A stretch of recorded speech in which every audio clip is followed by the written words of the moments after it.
Hi, I'm Faith. For those of you that are new to my channel, I'm an aspiring writer, a mom of a 1-year-old, and I'm fighting cancer. I'm trying out my red wig, another $20 wig from Amazon. What do you guys think? Today I'm gonna do a short writing tips video. If you're a writer, you've probably heard that if you're using too many ly words or adverbs, that means that your writing is weak. You might be wondering, is this true? My answer is not always, but if you find that your manuscript is totally littered with ly words, your manuscript probably needs some work. Like everything with writing, there's always an exception to the rule. As long as you're doing something well, you can make anything work. However, there are a lot of mistakes that people make with adverbs, and I'm going to go over those today. The first mistake that people often make is that their adverbs are often redundant. And remember, with writing, we want to keep it concise. If we have too many words that are conveying the same thing, our sentences are just going to get long and awkward and harder to read. Basically, don't waste the reader's time with 2 words when 1 word can get the job done. Let me give you some examples. Skipped happily. I've never really seen anyone skip angrily before. So I think that if you're skipping, it's implied that you're happy. You don't really need that there. Another mistake that authors make is using an adverb when it would be better to use a stronger verb. Let me give you some examples. Walked quietly.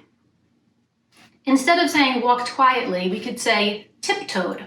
This goes back to the principle that I used before, that anytime that you can use 1 word instead of 2 and make your writing stronger and more concise, that is the better option. Ran quickly. Again, we can argue that this is redundant because most people don't run slowly. However, people can run at different speeds, so there is some validity here. And for that, I would recommend using a stronger verb, such as sprinted or dashed or raced. Instead of saying he ran quickly to the store, say he raced to the store. You see how that's stronger? Another example is drank thirstily.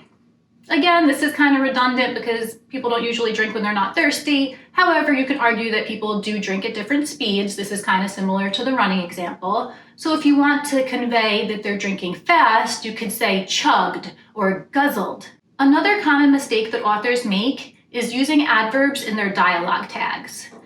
If you have strong dialogue, most of the time those adverbs are not really needed. Let me give you an example. I hate you, she said angrily. Usually when you're telling someone you hate them, you're pretty angry. So I think it's implied and it doesn't need to be stated. However, if you really wanted to show the reader how angry your character is, you can show them instead of telling them. By saying she said angrily, you're telling them she's angry. Instead, you could show that she's angry. How about this? I hate you, she said, her face red, her fists clenched. You see how much stronger that is rather than using angrily? Say for argument's sake, someone was saying, I hate you, but they're not angry, they're actually joking around. Again, you don't have to say, I hate you, she said jokingly. It would be stronger to say, I hate you, she said, and laughed. Or I hate you, she said, and rolled her eyes. Here's another example. I feel so alone, he said sadly. Again, I think the dialogue is strong enough that we could deduce that he feels sad. However, again, if you want to show instead of telling the reader that he feels sad, you can say, I feel so alone, he said, a tear sliding down his cheek. For argument's sake, what if he was just being sarcastic when he said, I feel so alone? How can we convey that without using the adverb sarcastically? How about this? I feel so desperately alone, he said, and rolled his eyes. And yes, I do realize that I used an adverb, that desperately is an adverb. I did that on purpose because I wanted to show that in this case, I feel that the adverb there works. The adverb is showing us that he's being sarcastic and embellishing and over-dramatizing. Again, there's no hard and fast rule. Don't go into your manuscript and cross out every adverb. Go through each one individually and decide if you're going to keep it or if you're going to get rid of it.